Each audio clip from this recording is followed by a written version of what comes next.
Good afternoon!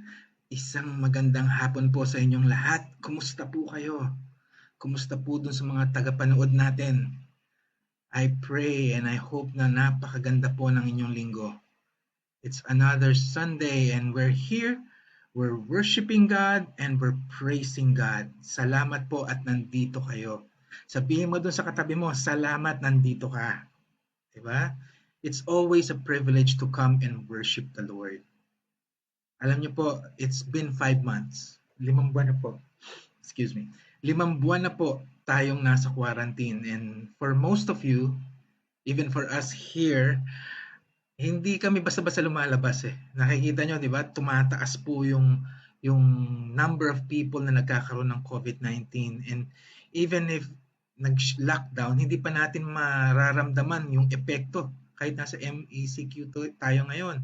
Hindi ganun kabilis. Pero wag na po tayong dumagdag. Di po ba? I've known certain friends, I've known certain people who has been affected by the COVID-19. Asymptomatic naman po sila pero nakakatakot, di ba? So, kung wala po tayong dahilan para lumabas, kung wala po tayong dahilan para tumambay sa labas, wag na po tayong lumabas. Napakahirap po niyan, dadagdag pa po tayo.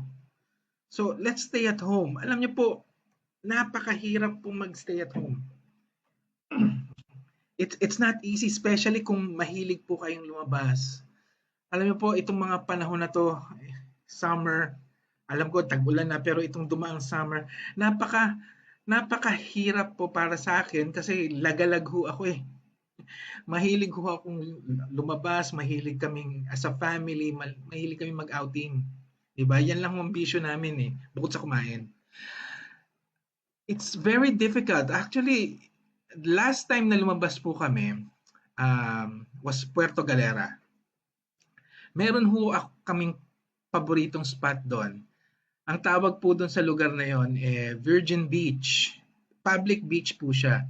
Kala nyo private ha. Virgin Beach po, public, wala po siyang buhangin. Wala. Meron po siya pebbles. Ibig sabihin mga bato po siya na maliliit. Pebbles. Batong maliliit, tapos bilog. Have you ever wondered kung bakit ang bato sa dagat, mostly sa dagat, tsaka sa mga rivers, kung kayo po ay mahilig pumunta ng ilog, mahilig pumunta ng dagat, mapapansin nyo, ang mga bato, karamihan bilog. 'Di ba? Bakit bilog? If you would search in Google kung bakit bilog yung mga pebbles na yon, kasi yung mga pebbles na yon, kumakaskas po yan sa kapwa niya bato. Nagkakaroon po ng friction yan. So, kakaskas ko po yan sa bato, sa kapwa bato. So, yung original shape niya na parang tinipak, di ba? Imagine niyo po ito, kunyari ito po yung bato. Ito yung original shape niya, irregular, di ba? Ngayon, pag kumakaskas po yan sa ibang bato, natatanggal po yung mga corners, natatanggal yung mga edges, yung mga rough spots, kumikinis. So, bumibilog po siya. At pag bumilog siya, kumikinis siya. Yeah? Kaya yung beach na yun, puro bilog at makikinis na pebbles yung makikita nyo. At kasama po doon, yung alon. Tama po kayo, yung beach na yun sobrang alon. Yung alon na yun, ang nagkokos para yung mga stones and pebbles na yun, magbanggaan. Parang buhay po natin yan. Maalon po ang buhay natin. Sobrang alon. Maraming problema na dumarating sa buhay natin. At pag dumarating po yung mga alon na yon, we meet certain people. God allows certain people to come to our lives. People we like, di ba? Pwedeng maging kaibigan, pwedeng maging karelasyon, and people we don't like. Di ba? Para po silang mga bato na tumatama sa atin. Kumakaskas. Di ba? Kunyari, ito si Romel, ito may isang kaibigan, or isang kakilala na hindi kaaya-aya at nagkakaroon ng conflict, tumatama po yan, kumikis-kis. At dahil dun sa conflict na yon, yung kumikis-kis na yon, yung mga edges ni Romel, nagiging pino, nagiging smooth. Meron po ba tayong mga kakilala o nagiging kakilala na tumatama, parang bato, na tumatama sa buhay natin? They cause pain, they cause us sorrow, but they actually make you a better person. Meron po ba? Siguro as early as now, we can say that God allows these people to come to our life to make us who we are and to make us the person God wants us to be. Imposible pong bumilog yung bato na walang tatama na makakasakit sa kanya. Meron po ba? May mga dumating na po bang tao sa buhay natin na nasaktan tayo, kulang na lang patayin mo? But if you would sit down and think about it, is this person making me a better person? My question is, what was your reaction? Yan, di ba? Pag-usapan natin kung anong reaction mo. Okay po ba yun? Exciting ba? Ay, naku. Pag tayo po gumagawa ng mga bagay na labag sa ibang tao, siyempre, labag yun sa Panginoon. Di ba? Anong ginagawa ng Panginoon sa atin? Ngayon, ikaw naman, pag merong tao na gumawa sa'yo ng isang bagay na labag sa'yo o nakakasakit sa'yo, anong ginagawa mo bilang tao? Bago po tayo magpatuloy, manalangin muna tayo. Panginoon naming Ama, kami po'y nagpupuri sa iyo. Nagpapasalamat. Lord, thank you so much for another day that you've given us to come to you and worship you and praise your holy name. Panginoon, hindi po kami nararapat, hindi po kami worthy na lumapit sa iyo. Pero Panginoon, dahil sa banal na dugo ni Kristo na napako sa krus ng Kalbaryo, Lord, you see the righteousness of Christ in us, and we can approach your throne boldly, coming to you, Lord God, and praising your name. Purihin ka, Panginoon, at naway ang banal na spirito ang gumalaw sa araw na ito. Kausapin ang aming mga puso, buksan ang aming isipan upang maintindihan ang iyong salita at muli magpuri sa napakabanal na pangalan ng Panginoong Hesukristo. We thank you so much for all of this. In Jesus' mighty name, amen and amen. So anong pag-uusapan natin ngayong araw na to? Pag-usapan natin yung kapatawaran ng Panginoon. Di ba? Paano ba magpatawad ang Panginoon? Paano ba natin gagayahin kung paano magpatawad ang Panginoon? Di ba? Now, siguro ang magandang tanong dyan, kayo po ba ay paano magpatawad? Yan. Pinag-uusapan natin yung kasalanan laban sa atin, yung kasalanan natin laban sa Panginoon. Pero paano ka ba magpatawad? Di ba? Basahin po natin to sandali. 1 John 1:9, sabi po dyan, if we confess our sins, He is faithful and just to forgive us our sins and to cleanse us from all unrighteousness. Ulitin po natin. If we confess our sins, He is faithful and righteous to forgive us our sins and to cleanse us from all unrighteousness. Now, may God bless the reading of His Word. Ang question ko po ngayon sa inyo, has someone sinned against you?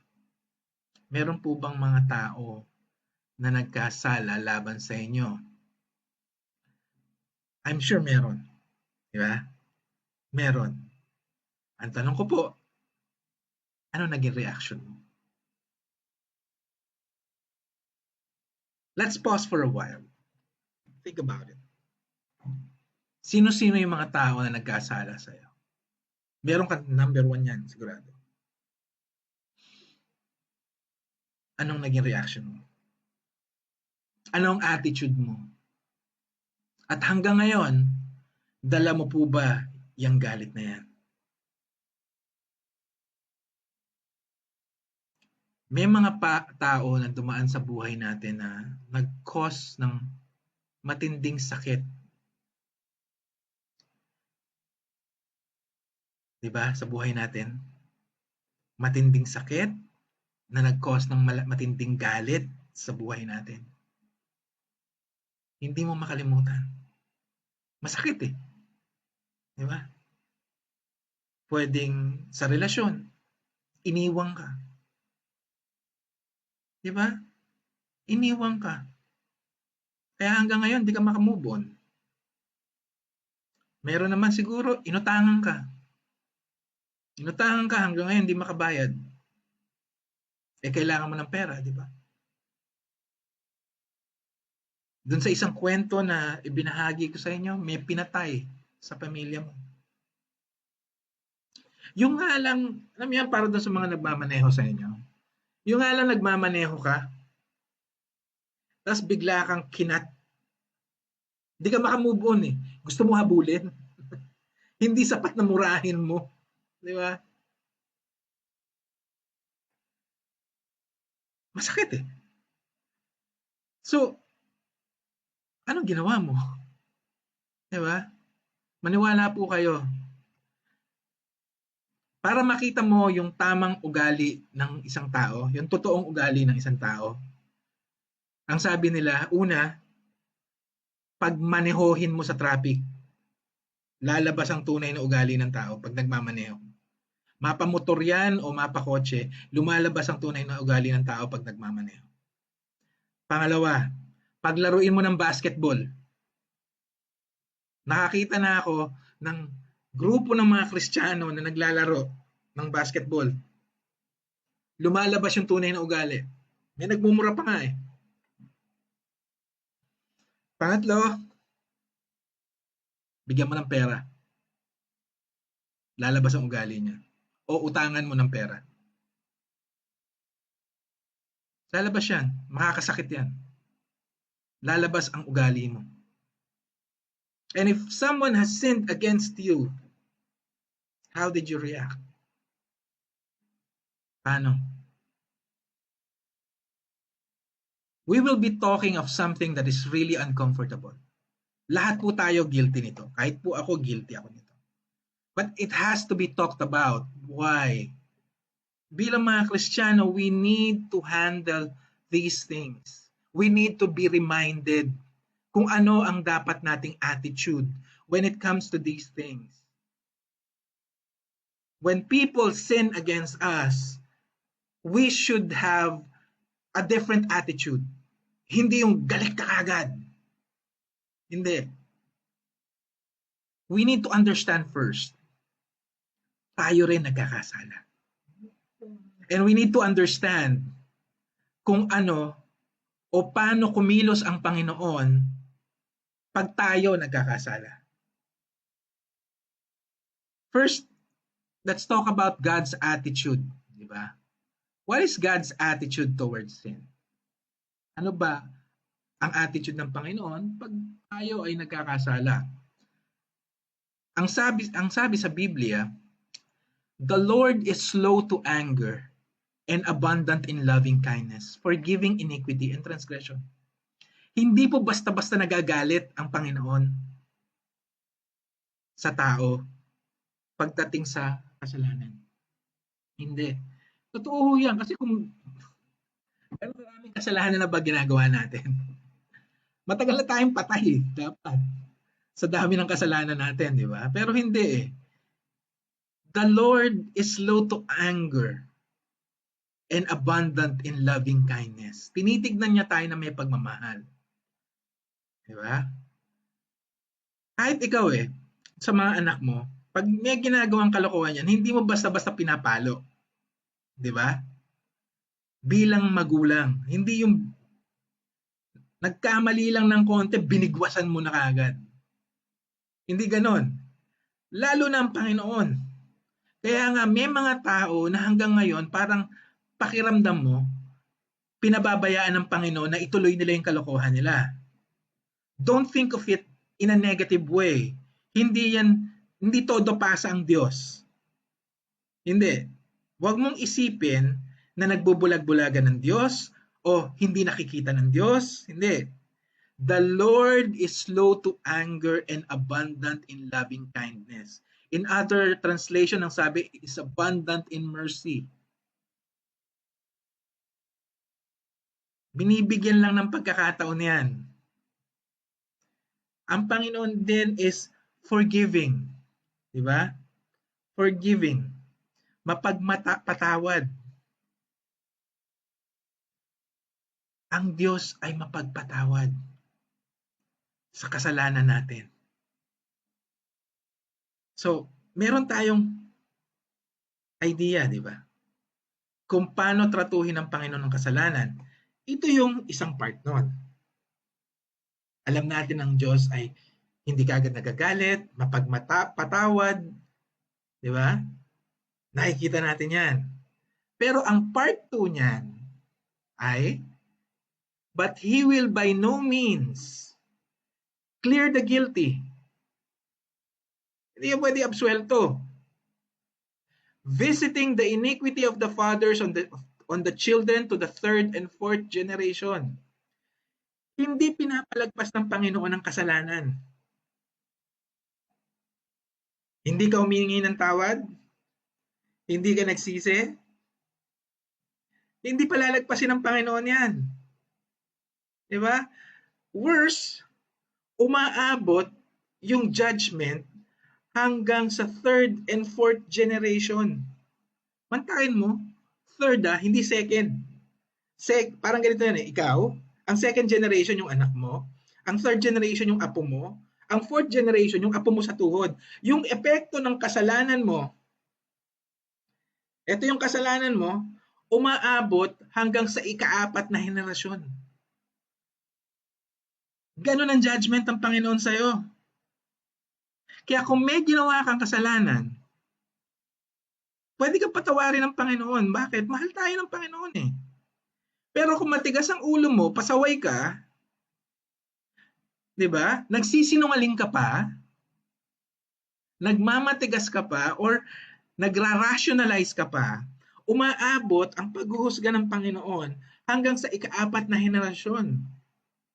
Kung nakakakita po kayo ng tao na parang hindi napapalo ng Panginoon dahil doon sa mga ginagawa niya, wag ho kayong managili. 'Di ba? Hindi ikaw ang Diyos para sabihin na dapat husgahan ng Panginoon 'yan, dapat ganito. Wag kang mas matalino ka pa sa Panginoon Wag ganoon. Because God knows what's happening. And when He judges that person, hanggang ika-4 na henerasyon, God knows what's happening. That's why His attitude towards sin is first and foremost out of loving kindness. Diba? Kasi yung bunga noon, aabot talaga hanggang ika-4 na henerasyon. And because ang tao, hindi yan tumitigil sa pagkakasala, patuloy tayo nagkakasala, gumawa ng permanenteng solusyon ang Panginoon para sa kasalanan. God created a solution, a plan to permanently address sin. May solusyon ng Panginoon pagdating sa kasalanan. Diba? Anong sabi sa Romans 6:23? For the wages of sin is death. Simple lang, diba? Nagkasala ka, patay ka. But the gift of God is eternal life in Christ Jesus our Lord. Hindi nagbago ang attitude ng Panginoon pagdating sa kasalanan. Hindi. He is both loving and righteous. Pero nauna yung loving. Ang bunga ng kasalanan ay kamatayan. Pero buhay ka pa, di ba? Dahil ang pinag-uusapang kamatayan dito ay dalawang bagay. Yung una, yung kamatayan ng katawan natin. Mamamatay ito eventually. Mamamatay eventually. Pero yung ating kaluluwang tatamasa ng pinakamatinding parusa ng kamatayan sa dagat-dagatang apoy. But God is loving. So He doesn't want you to suffer the result of sin. So anong ginawa niya? Binigay niya ang kanyang kaisa-isang anak. Namatay si Kristo sa krus ng Kalbaryo, nagdusa, nagbuhos ng dugo, namatay at nabuhay muli para iligtas tayo sa ating mga kasalanan. At if we repent of our sin and accept Jesus Christ as Lord and Savior, we will be forgiven of our sins and we will be restored in the fellowship of God. Di ba? Hindi ka na pa-impyerno, palangit ka na. And to top it off, yung relasyon mo na nasira dahil sa kasalanan ay na-restore. Nanumbalik. Muli, ikaw ngayon ay anak ng Diyos at ang Ama ay iyong Ama. Diba? Anak ka na ng Diyos. Ano yung nakikita natin dito? Mas importante sa Panginoon ang relasyon. Diba? God's attitude towards sin and towards us is loving. To love. That's why He gave His Son. Mas importante para sa Panginoon to keep the relationship. Mas importante ka. This is something we need to adapt. Mga kapatid, whenever we engage in a conflict, tuwing haharap tayo sa isang pagtatalo, whether it be within the family, within friends, or neighbors, ito lagi ang iisipin natin. Mas importante po ang relasyon. So kung may oportunidad po kayo para ayusin ang isang pagtatalo, ang isang alitan, isipin po natin palagi, mas importante na isalba ang relasyon. Ganon din ang ginawa ng Panginoon sa atin eh. Nasira ang relasyon natin sa Panginoon dahil sa kasalanan. So ang ginawa ng Panginoon, isinalba niya yung relasyon. Diba? Mas importante. That's why we were forgiven. Pinatawad po tayo. Ngayon, mag-isipin natin, pinatawad lang tayo sa kasalanan natin. Di ba? Tandaan po natin sa dami ng kasalanan natin. Marami tayong ginawang kasalanan sa isip, sa salita at sa gawa. Marami tayong kasalanan. Pinatawad lahat yan ng Panginoon. Kahit yung kasalanan mo na walang nakakaalam kundi ikaw, akala mo lang yun, pinatawad ng Panginoon yan. Sabi ng Biblia, if we confess our sins, He is faithful and just to forgive us of our sins. God has forgiven all of our sins.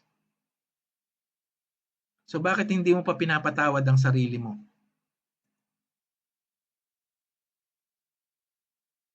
Nakakita na ba kayo ng tao na laging guilty sa nakaraan niya? Kapatid, pinatawad na ng Diyos ang kasalanan mo. You should also forgive yourself. There are people who cannot forgive themselves. Dahil sa bigat ng kasalanan na nagawa nila, dahil sa mga kasalanan na maraming naapektuhan. Maaring iniwan mo ang pamilya mo. Maaring kasalanan mo kung bakit ka nawalan ng trabaho. Makikita mo yung mga taong yan, sila yung madalas umiinom. Sila yung minsan tahimik lang. Sila yung hirap magpatawad. Kasi hindi rin nila mapatawad yung sarili nila eh. Kung ganyan ka ngayon, kaibigan, patawarin mo yung sarili mo. Kasi pinatawad ka ng Panginoon. We should learn to forgive ourselves as well. If we learn to forgive as well, we will be able to learn to forgive others. Mahirap magpatawad ang isang tao na hindi kayang patawarin yung sarili niya. Pero tandaan mo to, kahit gaano kalaki yung kasalanan na nagawa mo, pinatawad ka na ng Panginoon. So we should learn to forgive ourselves as well. My next question is, what is our attitude when others sin against us? Diba? Kumusta ka naman? Ano ang attitude mo? Aminin mo. Hanggang ngayon, may mga taong hindi ka pa pinapatawad. Na pag nakikita mo kahit anino pa lang, galit na galit ka. Di ba? Itong mga taong ito na kahit ano ang sabihin sa'yo, galit ka agad. Wala kang tinatanggap dito sa taong ito. Puro negative ang nasa isip mo towards this person. Bakit? Nasaktan ka eh. Malaking kasalanan yung ginawa niya laban sa'yo. Do you think God is glorified with our attitude pag ganyan? Natutuwa ba ang Panginoon sa ginagawa natin? Huwag mo siyang isipin. It's between him or her and God. Now it's between you and God. Tingin mo natutuwa ang Panginoon sa'yo? Does it matter to you if God is pleased with your attitude? Importante ba sa'yo kung ano ang tingin ng Panginoon sa ginagawa mo? Kung importante sa'yo, pakinggan mo tong mga susunod na sasabihin ko sa'yo. Kung importante sa'yo ang Panginoon at importante sa'yo kung ano ang tingin ng Panginoon sa'yo o tingin ng Panginoon dun sa ginagawa mo, makinig kang maigi. Kasi ang unang-unang sinabi ng Panginoon sa atin is mahalin siya. Di ba? Mahalin siya ng higit sa lahat. That's the first commandment. Tama? To love your God with all your hearts and with all your soul. Ibig sabihin, ang sentro ng affection natin ay ang Panginoon. Agree tayo doon? So what the Lord wants, we do. Why? Siya ang importante. Agree? Okay. So meron siyang pangalawang commandment. Anong sabi niya? Love thy neighbor. Ito ang umbrella, kumbaga. Ang encompassing rule natin when it comes to relationship. Mahalin mo ang kapitbahay mo. Diba? Love thy neighbor. Mahalin mo sila. Mahirap gawin. Diba? Lalo na kung hindi ka ibig-ibig. Lalo na kung yung tao talagang malaki ang kasalanan sa'yo. Pero anong sabi ng Panginoon? Especially those people na may malaking kasalanan sa'yo. Anong sabi ng Panginoon? Basahin mo. Ano sabi?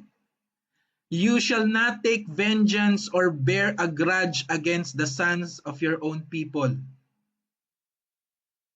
Merong gumawa ng kasalanan sa'yo, hindi ka dapat maghigante. You shouldn't bear a grudge. But you shall love your neighbor as yourself. I am the Lord. Inuutos ng Panginoon. You don't seek vengeance, you don't bear grudges, but you shall love them. Sabi mo, Pastor, napakahirap naman. Hindi naman sinabi madali eh. Pero utos ng Panginoon yan eh. Alam niyo kung bakit kailangan mong mahalin ang kapwa mo? Bakit pagmamahal? Katulad ng ginawa ng Panginoon. Ano sabi ni sa 1 Peter chapter 4 verse 8? Above all, keep fervent in your love for one another because love covers a multitude of sin. Minahal tayo, gayon na lang ang pagmamahal ng Diyos sa atin. Ibinigay niya ang kanyang isang anak. Ang kanyang kaisa-isang anak na ang ating Panginoong Hesukristo ang naging kabayaran sa lahat ng kasalanan. Love covers all sin. Alam niyo yun, kung hindi tayo minahal ng Panginoon, hindi mapatawad lahat ng kasalanan natin. Gayon din po tayo, kung hindi mo mamahalin yung tao, hindi mo mapapatawad yung mga kasalanan. Hindi. We have to look sadly, kahit gaano mo siya kagalit. We have to look at them with love. Because love covers a multitude of sin. I know you understand what God is telling you right now. Hindi madaling gawin, but you understood. Kailangan nating mahalin yung mga tao na nakapaligid sa atin. Kahit yung mga tao na nagkasala sa atin. And when they sin against us, sabi, love thy neighbor, that's the first rule. Do not judge. Huwag mong husgahan. May dahilan palagi kung bakit ginagawa ng isang tao ang isang bagay. Ikaw ba hinusgahan ng Panginoon? Hindi ka ba hinusgahan ng Panginoon? Yun ang isipin mo. Kung hinusgahan ka ng Panginoon, hindi ka papatawarin ng Panginoon. Nasa impyerno tayo lahat kung hinusgahan na tayo ng Panginoon. So bakit ka manghuhusga? Ikaw nga hindi ka hinusgahan ng Panginoon eh. Minahal ka ng Panginoon. May dahilan. May pinanggagalingan lahat ng bagay. Parang ganito yan eh. May nakasalubong ka. Ito nangyayari sa atin eh. Lalo na yung mga tao na mahilig pag may nakasalubong, hiningitaan yung kasalubong nila. Di ba? Eh nakasalubong mo, sinimangutang ka. Tapos sinabihan ka, anong hiningiti-ngiti mo dyan? Parang gusto mo sapakin, di ba? Pero hindi mo alam, yung taong yun, may pinagdadaanan. May dalang problema. Hinusgahan mo kaagad. In your heart, sinabi mo na, sira ulo pala to eh. Minura mo na. Di ba? Hinusgahan mo na siya. Alam mo, ugali natin yan eh. Especially pag nasasaktan tayo. Parang automatic default. Kumbaga, minumura natin yung tao na nakasakit sa atin. We create generalizations, conclusions. Hindi man natin alam kung ano yung ginagawa ng tao, hinuhusgahan na natin. Nag-iisip na tayo kung ano yung nasa isip ng tao. Ibig sabihin, we're mirroring. We're projecting yung thoughts natin dun sa taong yon. Siguro, kaya niya ginawa yon kasi. Di ba? Alam mo yun? Ugali natin yan, di ba? Siguro, kaya ako iniwan nito kasi. Hindi mo naman alam yung totoo. Di ba? Na hindi mo nga alam kung iniwan eh. Merong isang storya ng magkasintahan. Dapat magkikita sila sa isang lugar. Pero hindi sumipot yung babae. So yung lalaki, for many years, he bore a grudge. He bore a grudge. Matindi ang galit. Hindi na siya nakapag-asawa eh. He bore a grudge. Sakit sa dibdib niya. Then one day, nakita niya yung babae. Nakita niya nakaupo yung babae. Minura niya mula ulo hanggang paa. Nilabas niya lahat ng sumbat niya. Then bago siya matapos mag-usap, may dumating na tao, inilipat yung kausap niya sa wheelchair. Then sinabi ng babae, that day, na hindi ako sumipot, nabunggo ako ng kotse. Hindi mo alam kung anong pinagdadaanan ng tao. Hindi mo alam kung bakit nangyari yung isang bagay. So huwag ka manghusga. Huwag nating husgahan ang kapwa natin. Hindi natin trabaho yun, trabaho ng Panginoon yun. And even God doesn't judge us right now. So who are we to judge? Let us not judge others. Diba? Ang sabi ng Biblia? Ano ang sabi ng Panginoon? Do not judge and you will not be judged. And do not condemn and you will not be condemned. Pardon and you will be pardoned. Kung anong tinanim mo, yun ang aanihin mo. Huwag kang manghusga, hindi ka huhusgahan. Mga kapatid, ultimong ang salita ng Diyos, sinasabihan tayo, huwag tayong manghusga. Instead, we have to learn to forgive. Alam ko mahirap kaya nga learn eh. Diba? Learn to forgive. Anong general rule natin dyan? Anong sabi ng Biblia? Sabi ng Biblia, for if you forgive others for their transgression, your heavenly Father will forgive you. Hindi po natatapos yan. Ulitin ko, for if you forgive others for their transgression, your heavenly Father will also forgive you. But if you do not forgive others, then your Father will not forgive your transgression. Ikaw, gusto mo bang hindi patawarin ng Panginoon ang kasalanan mo? Yun ba ang gusto mo? Diba? Gusto mo patawarin ka ng Panginoon sa lahat ng kasalanan mo, then matuto ka rin magpatawad sa lahat ng kasalanan ng ibang tao. Hindi ko kailangan explain to, i-elaborate sa'yo. Hindi. The rule is simple. Forgive, you will be forgiven. Do not forgive, you will not be forgiven. As simple as that.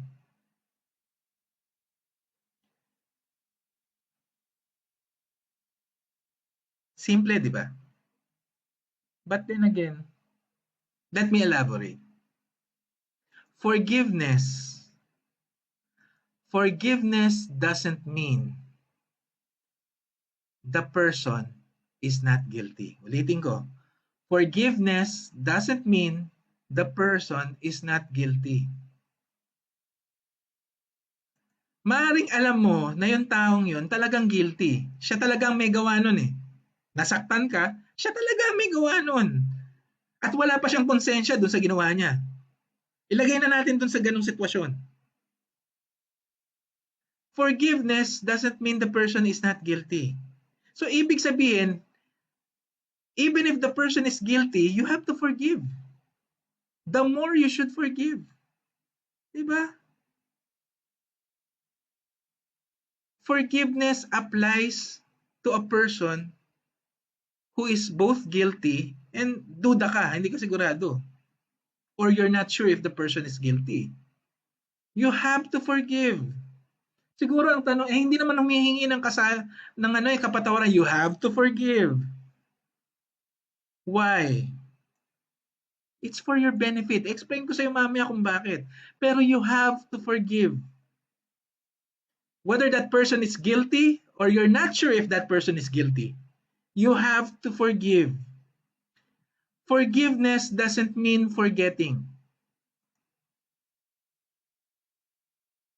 Ayan ha. Forgiveness doesn't mean forgetting. Let me give you an example. May mga tao na pinatawad mo na, pero natatandaan mo pa rin yung kasalanan nila. Ang tanong ko, masakit pa ba hanggang ngayon? Magkasing sakit pa ba nung unang nangyari yon hanggang ngayon? Aminin natin, as the years go by, the pain goes away. Diba? Hindi mo makakalimutan yung kasalanan na yun, ginawa nila yung kasalanan na yun. Kahit pa sabihin mo na, kalimutan mo na yun, pinatawad na kita. Hindi totoo yun, hindi mo makakalimutan yung kasalanan na yun. Pero, yung kasalanan na yun, helps us to learn. Diba? Natututo tayo. Natututo tayong kung paano nating tratuhin ang isang relasyon. We become cautious. Okay lang yun. Diba? Natatakot ka ng lokohin eh. Okay lang yun. But let me remind you, when you forgive a person, hindi ibig sabihin yan, kinakalimutan mo na yung nangyari. Yung nangyaring yon, ginagamit mo, inaalala mo, dahil may natutunan ka doon. Okay ba? And as the years go by, the pain can go away. Actually, kung titignan mo, forgiveness means letting go of the pain the incident is causing us. May sakit yan eh. But if you will not forgive, hindi mawawala yung sakit. O hindi magsisimulang mawala yung sakit. Forgiveness is the beginning of letting go of the pain. And as the years go by, since you forgave, nawawala yung sakit. But the pain will not go away kung hindi ka magpapatawad. Tanungin mo yung mga tao na galing sa isang madugong relasyon. Diba?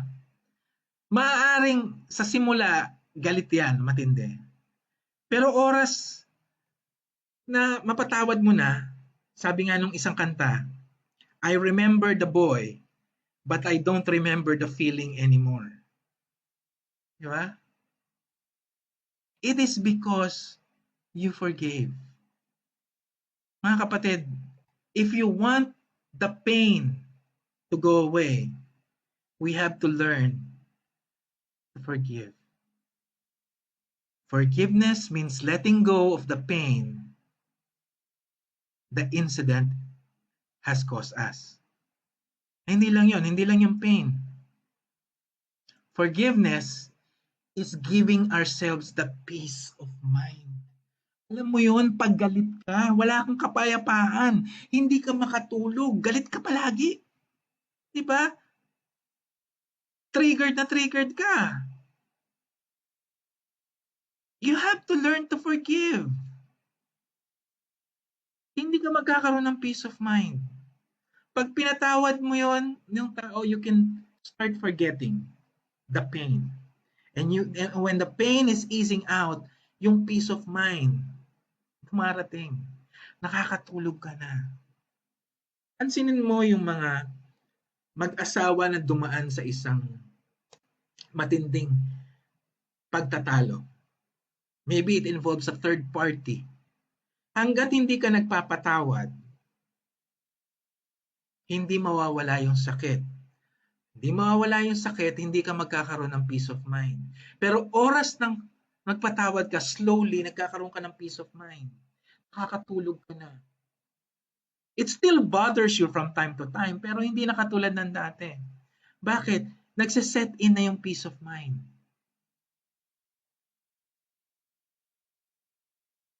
Brothers and sisters, if you want the pain to go away and if you want some peace of mind, we need to learn to forgive. Siguro maganda reviewin natin ng konti, di ba? Forgiveness doesn't mean forgetting. Di ba? Forgiveness doesn't mean the person is not guilty. Ibig sabihin, yung tao, may kasalanan talaga, patawarin mo. Alam mong guilty siya, sige, pero patawarin mo. Hindi naman ibig sabihin nung kailangan mo makalimutan yung nangyari. Importante yon para matuto ka. Pero importante na magpatawad ka para mawala yung sakit. Diba? At mawala yung sakit, magkaroon ka ng peace of mind. But overall, forgiveness is having a hope that others will do the same to you. Hindi ka perpekto. Tandaan po natin yan. Hindi tayo perpekto. Pwede in our life, makasakit din tayo ng ibang tao. At sasabihin ko sa'yo, pag nakasakit ka ng ibang tao, gusto mo rin na patawarin ka. Forgiveness is having the hope that others will do the same to you. Gusto mo rin patawarin ka, di ba? Ng ibang tao. Huwag sabihin, hindi pastor, hindi ako makakapanakit ng ibang tao, sinungaling. Hindi lang nila alam yung ginawa mo. But if people will know what you're thinking right now of them, hihingi ka ng tawad. Forgiveness is having hope that others will do the same for you. Bakit kailangan gawin to? Di ba? Bakit kailangan mong magpatawad? Bakit kailangan mong tanggapin na hindi mawawala sa isip mo yung nangyari? Bakit kailangan mong magpatawad para matanggal yung sakit? Magpatawad para magkaroon ka ng peace of mind? Bakit kailangan mong magpatawad para umasa ka rin na mangyayari sa yung mga bagay na to? Because forgiveness, kapatid, is a process. Ang pagpapatawad ay proseso. Hindi ka magkakaroon ng peace of mind, hindi matatahimik ang puso mo, hindi mawawala yung sakit kung hindi ka magpapatawad. And it all begins, that process begins when you start to forgive.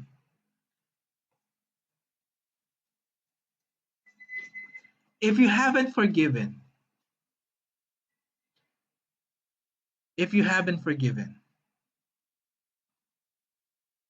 you have to forgive now for the process of forgiveness to begin. Kapatid, proseso yan. Kaya nga yung sakit hindi nawawala eh. Di ba? It has to begin with you putting yourself in a mindset na mahal mo yung tao. Love your neighbor. Di ba? Kailangan dun magsimula yun eh. That is where the process begins. You have to love your neighbor. Di ba? Kailangan mahalin mo sila. Love your neighbor. Then kahit hindi mo matanggap, sige Lord, mamahalin ko siya. Hindi mo siya dapat husgahan. Lord, sige, may dahilan yan. Then, we have to learn to forgive. Sige Lord, papatawarin ko na siya kahit hindi siya humihingi ng tawad. Because it's a process. Diba? It's a process. Matagal at mahabang proseso yan. At kailan ka pa magsisimula? Pag hindi ka nagpatawad ngayon, hindi magsisimula yung prosesong yan. Hindi ka mapapalaya. Diba? You have to free yourself from the pain. You have to free yourself from the guilt. You have to free yourself from the anger. You have to free yourself from all of this. And it only takes one move. Forgive. We have to learn to forgive. Paano kung kasama mo sa simbahan, kung kamag-anak mo o mahal mo sa buhay, yung nagkasala? Forgive. Okay na. You decided to forgive kahit masakit. You decided to forgive. Ito ang mas mahirap na parte. Restore him to the Lord. Kala nyo sapat na yung pagpapatawad? Kailangan mong i-restore yung tao sa pananampalataya. Kailangan mong ibalik, itulungan yung tao na makabalik. Anong sabi ng Biblia? Brethren, even if anyone is caught in any trespass, you who are spiritual, restore such a one in a spirit of gentleness, each one looking to yourself so that you too will not be tempted. Patawarin mo. Ano sabi ng Biblia? Patawarin mo. Tulungan mo makabalik kasi baka sa'yo rin mangyari yon. Ulitin natin. Patawarin mo yung tao. Tulungan mong makabalik. Bakit? Kasi baka mangyari rin sa'yo. Diba? Yun ang pinapaalala sa atin ng Panginoon eh. Kaya ka nagpapatawad kasi pinatawad ka rin. Kaya ka nagpapatawad kasi baka magkasala ka rin. Ganon din yun. Pag nagkasala, patawarin mo at tulungan mong makabalik. Parang ganito yan. Nangaliwa si mister. Pinatawad mo. Pero araw-araw, binubungangaan mo. And you don't want to make him forget na ginawa niya yun. Yun ang problema natin minsan. Pinatawad nga natin. Pero sinusumbat mo naman araw-araw. Ano sabi doon sa binasa natin? Diba? Ano sinabi natin? You who are spiritual, restore such a one in a spirit of gentleness. Bungangaan mo araw-araw. Diba? Hindi gentleness yun. Alam nyo, pag pinatawad mo yung tao, huwag mo nang ungkatin yung nangyari. Dahil ang Panginoon, anong ginawa ng Panginoon sa atin? Sabi ng Biblia, as far as the east is from the west, ganong kalayo niya hiniwalay tayo sa kasalanan. Ibig sabihin, huwag mo nang ipaalala kasi in Himself, maaalala niya yon. Nakakalimutan ng kasalanan. You have to learn from it. That's why nandito yon. Pero hindi mo trabaho na ipaalala lagi, isumbat dun sa tao yung kasalanan niya. Your job is to restore the person. Paano marirestore yung kung lagi mong pinapaalala? Parang ganito yan. Kunya, simbahan tayo. Ako ang pastor. Tapos may isang miyembro na nagkasala sa simbahan. Sabihin na lang natin ganito, ninakaw niya yung offering. Okay. So every time magpapas ng offering, ito si pastor sinasabi, bantayan niyo yung offering baka mawala. Yeah. Hindi ko natutulungan yung taong yun. The same thing, meron kang anak, nagkasala sa'yo. Ano yung ginawa niya? Gawin nating simple. Siguro, hindi siya umuwi sa tamang oras, nahuli mo na kasama ng mga barkada niya, nagwawalwalan. Humingi ng tawad sa iyo yung bata, pinatawad mo. Pero every time na uuwi siya, or every time na aalis siya, lagi mo sinasabi, magwawalwalan ka na naman. Umuwi ka na maaga, magwalwalan, alam mo yon? Every time na babanggitin mo yon, pinapaalala mo lang doon sa bata kung ano yung bigat ng kasalanan niya. You're not restoring the person. You're punishing the person. Hindi po nating trabaho na manumbat at parusahan yung tao. Ang problema sa atin, pinangungunahan natin ang Panginoon. Gusto natin tayong magparusa dun sa tao. Hindi ka Diyos. Hindi ka Holy Spirit. Trabaho ng Holy Spirit yun. Our job, according to the Bible, is to restore. What do we learn from all this? Kanina binanggit natin to. First, love covers a multitude of sin. Mahalin natin ang kapwa natin. If there's a takeaway for you tonight, it's this. Tandaan natin na ang pagmamahal nagtatakip ng napakaraming kasalanan. Pag minahal mo yung tao, kaya mong magpatawad. Love covers a multitude of sin. And lastly, pinaka-importante, forgive as God has forgiven you. Mga kapatid, magpatawad tayo. Dahil pinatawad lang tayo ng Panginoon. At sa pagpapatawad natin, hindi na pinapaalala ng Panginoon sa atin yung nagawa natin. Hindi tayo sinusumbatan ng Panginoon. Kaya wag rin natin susumbatan yung tao na nagkasala sa atin. Forgive as God has forgiven you.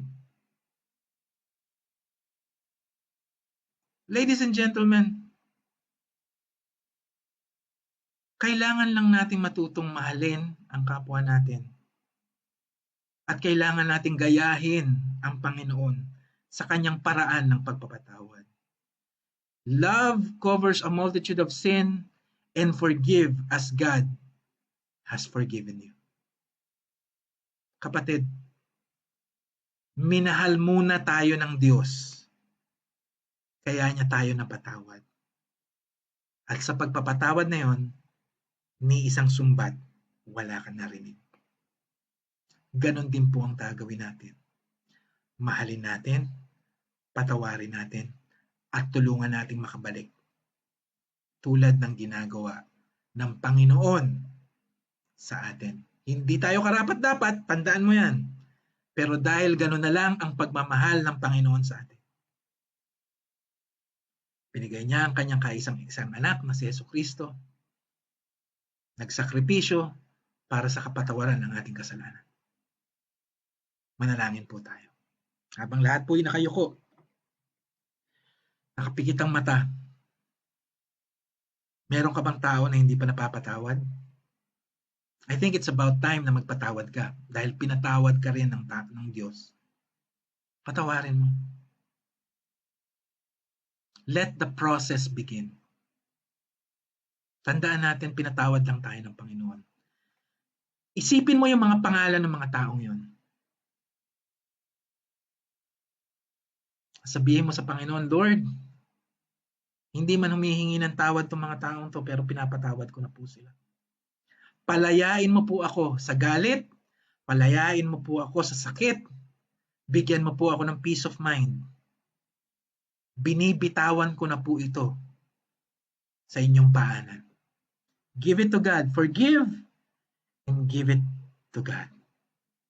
Let's pray.